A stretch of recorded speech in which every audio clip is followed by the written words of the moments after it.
Welcome back to another episode of Lex2be. I'm Sydney and I'm glad to be back with you this week. Hope you all had a fun and safe Halloween. To kick off this week's episode, both Airport and BC hosted trunk or treats. Both had great turnouts and it was an amazing opportunity to collaborate with the community.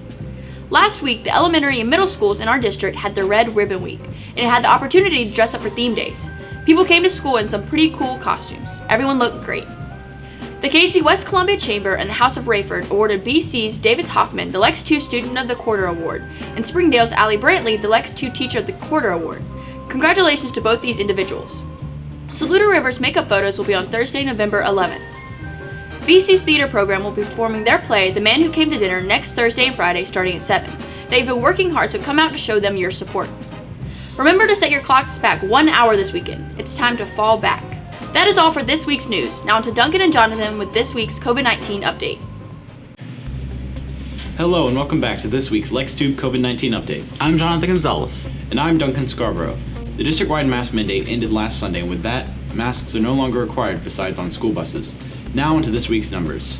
As of Wednesday, November 3rd, there are 9 positive cases and 56 quarantined students and staff throughout the district. That means the number of positive cases have increased by 7 since last week. The school with the highest number of cases is Northside Middle School with 3 positive cases. The schools with the lowest number of cases are Brooklyn Casey High School, Busby, Casey Elementary, Congreve Elementary, Fulmer, Newbridge Academy, Saluda River, and Springdale, all with 0 positive cases. This week's COVID safety tip is to wear your mask. Even though the mask mandate has ended, we still highly recommend that you keep wearing your mask to reduce the spread of COVID-19 in our district. If you're a longtime fan of the show, then you'll know I've been reminding you to wear your mask for a while. But since the mandate has officially ended, I thought it wouldn't hurt to let everyone know that continuing to wear your mask will help stop the spread of COVID-19.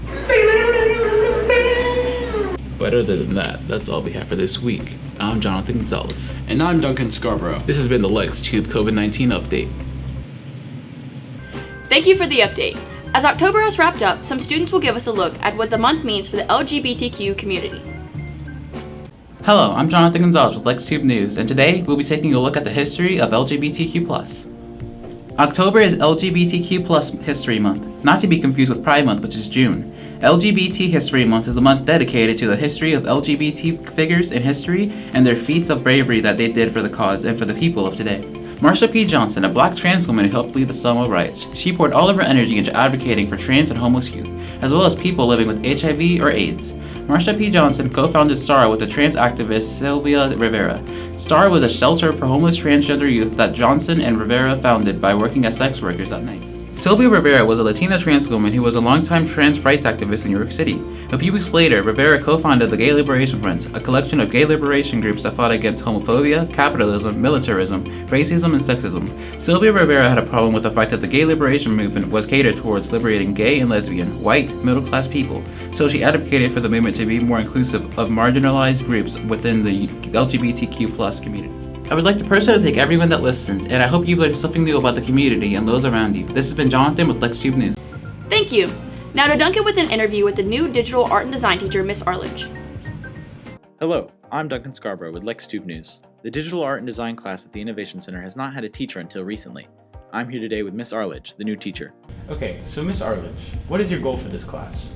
I think my biggest goal is to teach students how to be functional artists, because I want them to end up being artists but not starving artists. So just to teach everyone how to make art that can actually be used for something.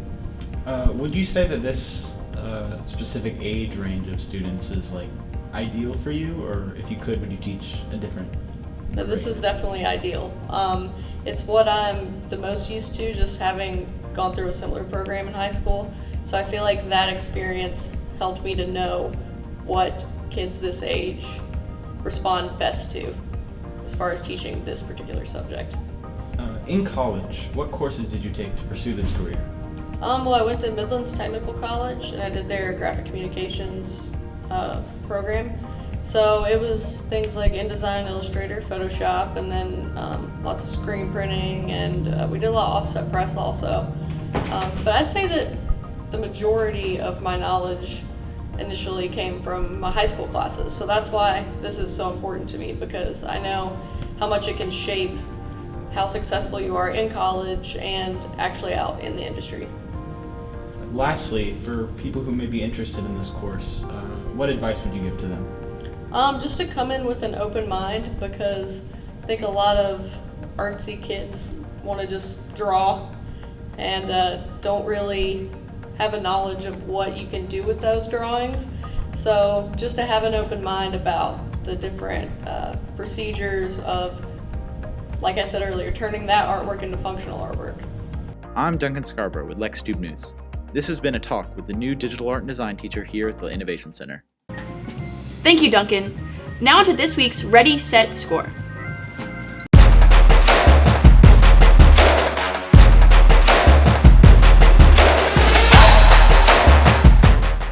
Welcome back to Ready, Set, Score with Lex2be. I'm Nathan Weiner. And I'm Craig Jackson. Last week, BC's varsity football team took on OW at Fort Knox and won with a score of 37-6, which makes them region champions. Congrats, Bearcats. Today they take on Waccamaw at Fort Knox Stadium at 7:30 for their first round of the playoffs.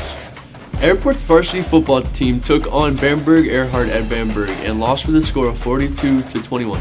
Well done, Eagles, for the hard fight. Today is a non-region away game versus Hartsville at 7:30. Good luck, Eagles. Tickets for both games can be bought on GoFundMe. Today, BC's cross-country team is at state qualifiers. Wish them luck. This past week, BC and Airport's varsity cheer team hosted the KC Cheering Classic, and tomorrow both teams will be competing in the Falcon Invitational at AC Flora. On Monday, the Bearcats will be competing at Lower State at Lower Richland High School. Good luck, Lady Bearcats. On Wednesday, the Eagles will be competing at Lower State at Irmo High School. Good luck, Eagles. That is all for Ready, Set, Score.